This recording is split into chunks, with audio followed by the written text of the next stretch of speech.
having started my business has been very healing in my ADHD journey because I'm having to face it every single day, being on task, being on deadlines, managing relationships and emotions, managing my own emotions, and being creative and admin at the same time. It's a lot to balance. And sometimes I'm like, what did I sign up for?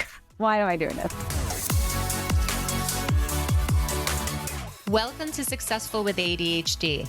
I'm Brooke Schnittman, and if you have ADHD and are feeling overwhelmed, chaotic, and negative self-beliefs, you're in the right place. The Successful with ADHD podcast shares my guests' journeys of overcoming challenges, offering their tips and strategies for success to empower you to take control of your life and thrive with ADHD. Let's get started. I'm Missy. Hi, how's it going? Good. Welcome to Successful with ADHD, where we shine a highlight on successful individuals with suspected ADHD or ADHD to share all of the strengths and the positive aspects of living with ADHD. But before we get into that, I would love to know a little bit about your journey of suspected ADHD. Yes. Funnily enough, my sister diagnosed me. I don't have an official diagnosis, yet I fall into every aspect of criteria involved. I think the issue is a lot of women are probably underdiagnosed because we don't fit the criteria. So I never thought I had ADHD. So starting from childhood, I've always just very all over the place. I had trouble completing tasks. I had some bouts with low self-esteem, and I was pursuing a career in music. And I just remember distinctly getting so frustrated with myself. Why can't I finish this song? Why can't I show up on time? Why am I always late? Why am I having trouble with my finances? And obviously not just music related, but in my life, I've just found moments where it just felt really frustrating. And I thought something was genuinely wrong with me and would compare myself to other people who were capable of doing really ordinary, simple tasks that to me felt really challenging, like cleaning up my room versus just throwing things in heaps all over my apartment.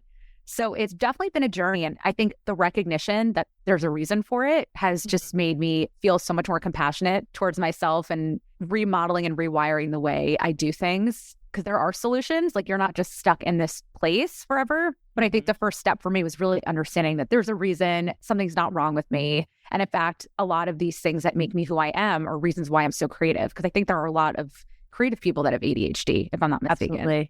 Absolutely. A lot of creatives, artists, singers, dancers, entrepreneurs. Yes. Mm-hmm. So you said that your sister suspected you had ADHD.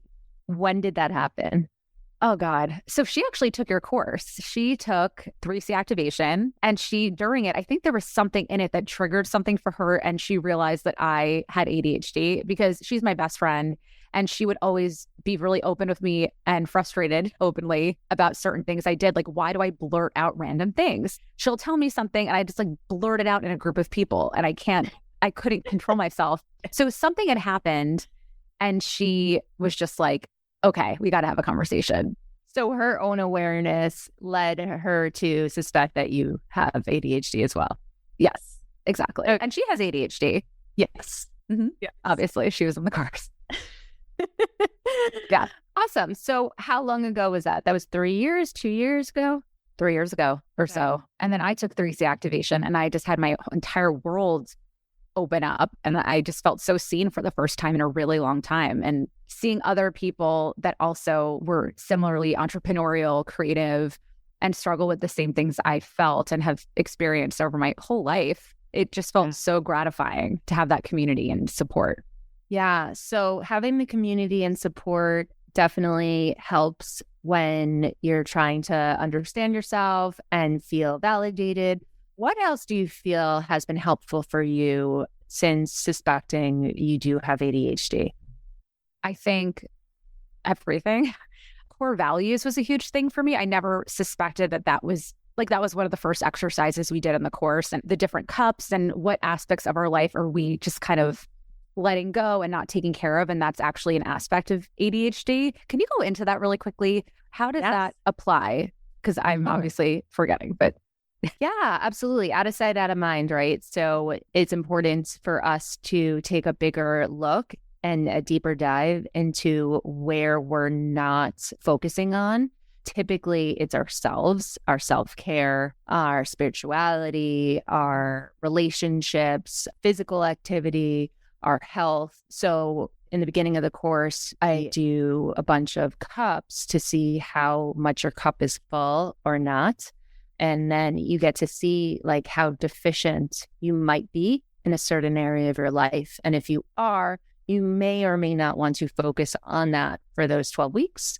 Generally speaking, after going through those 12 weeks, all of the cups go higher to a more fulfilled cup. So yeah, with ADHD, out of sight, out of mind, you kind of just focus on what's right in front of you, what's most important without typically taking care of yourself. Yeah. Yeah, I did that. And I still do that. It's a journey. It's definitely a journey. You're not cured. It's constant. You know, your brain is like a muscle, right? You have to constantly work on it. And for 30 plus years, you have been thinking a certain way, doing a certain way, living a certain way. And now showing up differently takes lots of practice because our reticular activating system wants to go back to the easy way of thinking and doing. So tell us a little bit more about what you do now. I started a business 7 years ago. And it's a digital marketing company where I never thought I'd be able to manage people, let alone clients. So that's just been really amazing. And I think for my ADHD journey, it's a lot of apologizing, like if I do something wrong. And I have been really working on that. So that's been a really cool thing where I'm like in the muck of the thing that triggers me most, which is not showing up as my best self and people pleasing. So having started my business has been very healing in my ADHD journey because I'm having to face it every single day. Being on task, being on deadlines, managing relationships and emotions, managing my own emotions, and being creative and admin at the same time. So it's a lot to balance. And sometimes I'm like, what did I sign up for? Why am I doing this? Right. And when you have all those admin tasks, sometimes it is hard to be creative, no? Yeah, it's really hard. And something that's been very helpful is choosing which day of the week is for what. Because I think the burnout happens when you're kind of toggling between tasks. So if I'm trying to brainstorm a campaign and then doing bookkeeping in the same day, that doesn't really work. So I have designated creative days. So my brain kind of focuses on that. And then other days are a bit more analytical, a bit more strategic. And for anybody listening, if that is helpful for you. Yes. So different days for different tasks. So you get into that hyper focus mode for creativity. And you can't get into creativity if you have no flow, right? So if you're doing all those mundane tasks and admin tasks that you probably don't love doing. No, I'm very bad with the mundane. Like I constantly need to be excited and stimulated and energized by the things I do. And that's not realistic, especially when you own your own business, because it's not fun all the time. Absolutely. So one thing that I've noticed in our work together that you've become really empowered about is setting boundaries. I know it's still a work in progress, but can you share with the community what that looks like for you? To be honest, this is one of my most proud, newly discovered attributes about myself because I was the person where even if I didn't want to go out with somebody, whether it's romantic or a friend, I would go because I didn't want to disappoint them. With clients, I would say yes to everything because I thought they'd fire me if not. And I don't know what, probably in our work together, genuinely, I have just established very strict boundaries around and like protecting myself. Like I've kind of created this almost like golden bubble around myself to preserve my creativity, my mindset. And it's really hard to do. But, you know, when a client oversteps in terms of scope and wants to add something but not compensate me for it, I immediately call it out. But it's always nice. I'm never disrespectful. And I come from a place of love with whatever I do. But I think just putting myself first. And I don't even know how I got here, to be honest, but it's been really amazing. I can't even imagine that I'm in this place right now. Oh, well, can I make an assumption on how you got here? I love it. You constantly worked on yourself. I mean, you literally figured out how to slow down the chaos of your ADHD brain, what you are, who you are, and what you value, and what's bringing you down, and not allow that. You become more confident in yourself, your abilities, and your business to say, I don't need that type of energy. And I remember you sharing with me that what resonated with you is that you're the average of the 5 people you spend the most time with. So be very wise and choose wisely on who you spend the most time with. And also for me that I've learned with you, it's like, trust your instinct. The first conversation you have with somebody, you know, in your gut, if somebody is raising a red flag or overstepping immediately and asking for too much and wants to pay you less, like pay attention to that. Because all the people that I eventually wound up signing that presented these signs, I should have just not done it from the get-go. Yeah. And it's very common that we don't trust our gut because of that RSD, the people pleasing, the failures in the past, not being confident in our abilities, and also the working memory, forgetting, that the last time you trusted your gut, it actually worked. What is the connection between ADHD and like lack of boundaries or allowing people to just take advantage? Because that's just like what I experienced for so long. Yeah, I think there's nature and nurture, and a lot of it could be how you were raised. If you were raised surrounded by people who might have pushed your boundaries a little bit. And also we fall victim to that so much because we are sensitive, we're empathetic, so we are very subjected to gaslighters and narcissists because they can read that on us. And we kind of take that position and then we start believing what the other person is saying. And then it's hard to kind of get out of that. And I know Dr. Stephanie Sarkis talks a lot about that in her book, but I believe that it has a lot to do with our history, the lack of confidence because of our lack of executive functions, which then impact our emotional regulation and the way that we show up for ourselves and others. That makes a lot of sense. Yeah. So what advice would you give people who are listening right now? Maybe your number one pro tip. My number one pro tip for people newly diagnosed with ADHD or just having had it for a very long time is just continuously showing yourself compassion.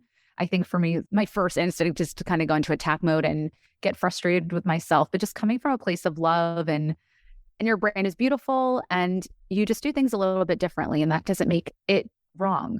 It's just unique to you and you're special and your gifts in the world are reflections of that. I love that.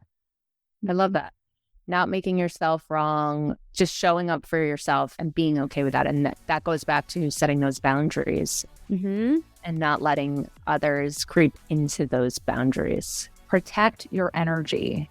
I think that's a huge, protect your energy.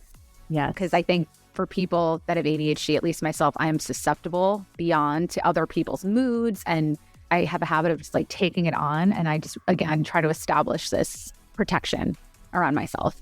I love it. So if people are looking for some digital marketing, where can they find you?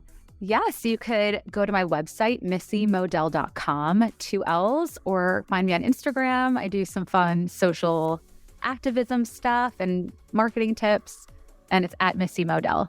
Wonderful. Well, thank you for hopping on today. Thank you. This is amazing. Absolutely. Talk soon. Bye. Bye. Thanks for listening to this episode of Successful with ADHD.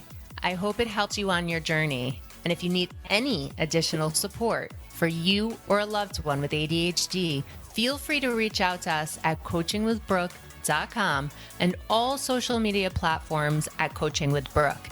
And remember, it's Brooke with an E. Thanks again for listening. See you next time.